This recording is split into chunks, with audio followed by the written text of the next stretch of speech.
Hello everyone, my name is Nathan Zhang and I'm a junior at the Belmont Hill School. And today I'll be presenting about using and advocating for sustainable public transportation. Oops, that's the wrong way. Okay, so here's a quick run through of what I'll be going over today. So first I'll be showing some sustainable transportation options. After that, I'll be going into some problems with public transportation and some solutions. And then after that, I'll be going into what you can do and why you should care and what you can do.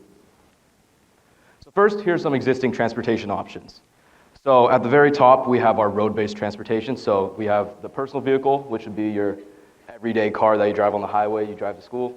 Next, you have the bus. So this would be like a city bus, an urban bus, one of these. And then after that, you have your passenger railroad, which would be your Amtrak or your commuter rail. And then finally, at the very bottom, the most efficient would be your rapid transit, which would include your subway or your streetcar or your tram. So yeah, what you could see is at the very top, you have your road-based transportation. At the very bottom, you have your rail-based transportation. And in the middle, we have our air, but I hope no one's flying to school. So yeah. So now let's put this into a scenario. So let's say between Boston and Worcester, we have 100 commuters who want to get to work or school.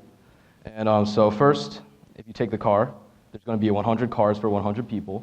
There's going to be 4,700 passenger miles. And as a result, there's also going to be 4,700 car miles. In the end, you'll get approximately 8,000 pounds of CO2. And if you take the train, though, it's going to be one train.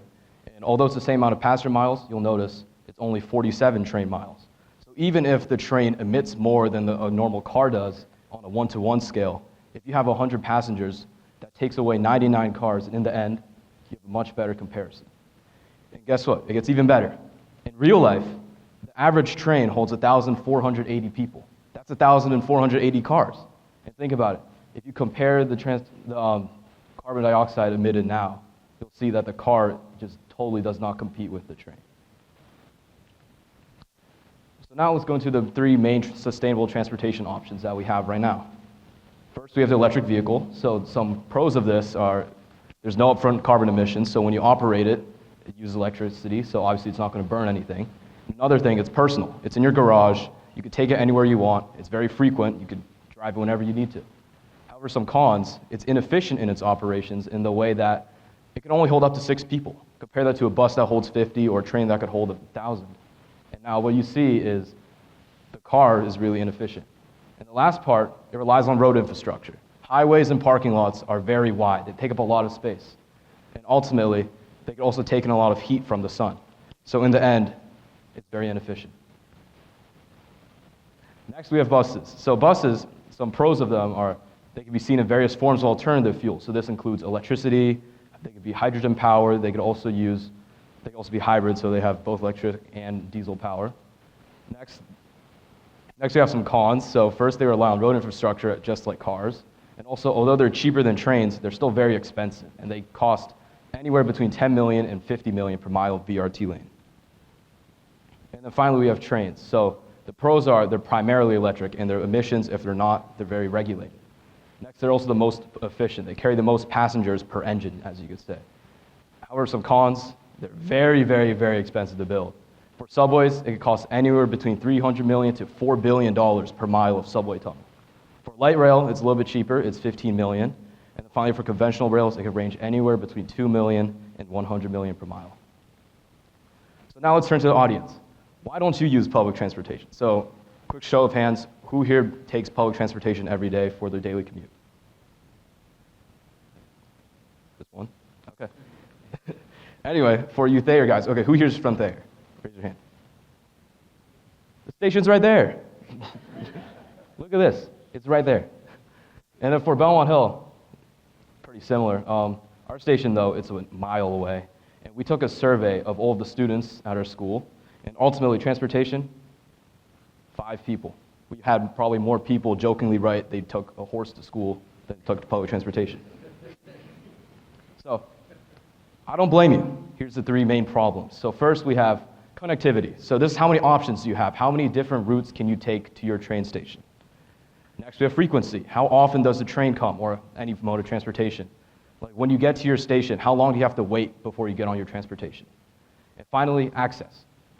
How close is it to you? Can you get on it easily? is the easiest to get on. And then also, it might take you 80% of the way, but it'll take you the last 20%. And this ties into last mile transportation, which I'll get into later. So first, for connectivity and access, what do you notice about these maps? Well, I'll tell you, there's a lot of vast white space in between. And these areas are usually suburban areas that don't have any access to transportation. And now I'll show you some maps from abroad. So this is London, this is Tokyo, and this is Paris. And what you'll notice is there are these circular routes that go all the way around the middle, and they connect all of the lines. So in the end, there are suburb to suburb routes, and the routes don't just branch out. Ultimately, they're all connected to each other in some way. And that's a huge difference from the US maps. So now I'll show you an example of these maps in practice. So for my example, say I'm going into the city. If I want to go to a Bruins game, TD Garden is right above North Station, so I'll just get on my train at Weston, so I live in Weston, so I'll get on Kennel Green, I'll take the train all the way into North Station. And now say I want to go to a Red Sox game. It's pretty similar. I'll take the same train, go to North Station, and in the city there's a lot of lines, so I'll be able to connect very easily and I'll get to Kenmore very quickly. So ultimately, the train takes about 35 minutes and the car takes about 25 minutes, and really it's a pretty competitive trip, and if you think about parking or traffic, ultimately the train wins. Now let's say I want to go to Dave & Buster's in Woburn. Now what you'll notice is first, I'll get on my train as always, and I'll go all the way into Boston, and then after that I'll go all the way out to Woburn. And ultimately, it's going to take about 2 hours. And now, you know, as sustainable as I am, there you go, I'm going to drive. So ultimately, it's not competitive at all. It's 20 minutes versus 2 hours. And I don't even know if you could spend 2 hours at Dave & Buster's. So ultimately, you're not going to do this. So now here's some additional examples. So who here lives in Canton or Nantasket and goes to Thayer? Probably have at least one, right? Yeah, in the back. So as you can see, Canton, similar to my example with Dave & Buster's, you're going to have to go all the way in, all the way out. And that's going to take about 2 hours again. Now even Nantasket, it's very close. But what you're going to have to do first, you're going to get on a train, go all the way into Quincy, and you're going to have to transfer and go back out. And transfers are very unreliable, as you don't know if the transfer train you're getting on is going to be on time, and you also don't know if your first train is going to be on time. And if you miss your first train, you'll probably miss your second train.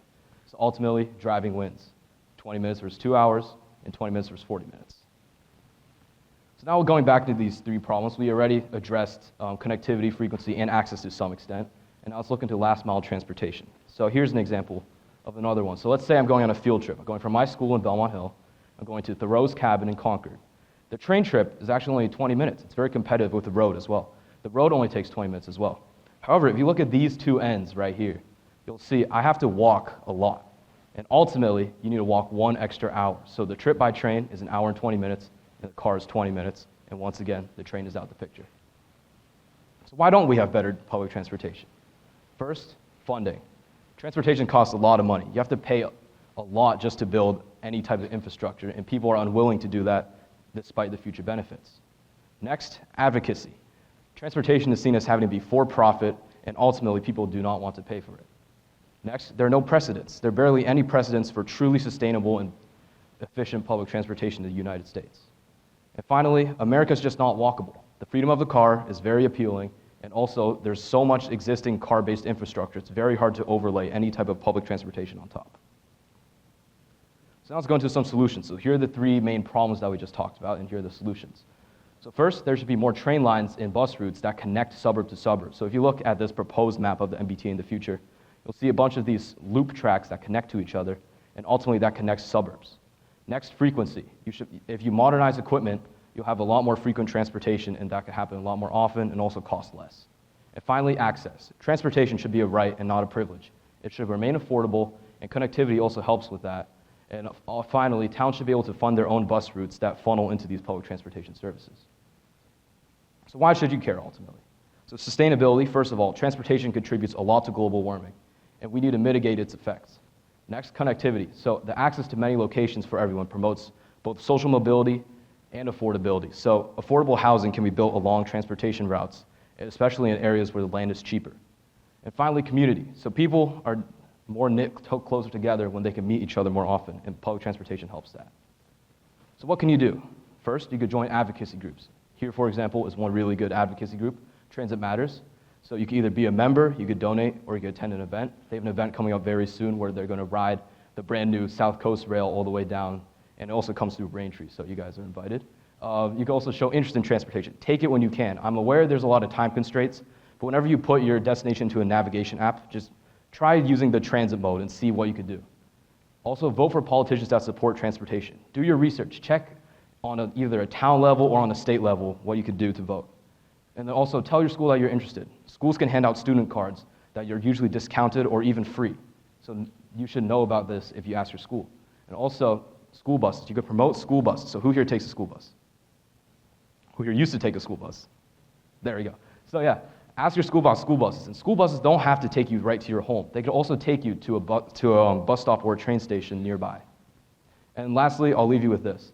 Advocacy works. In just the past 5 years, we have these 2 large projects in transportation that just happened because of the efforts of people who live near it.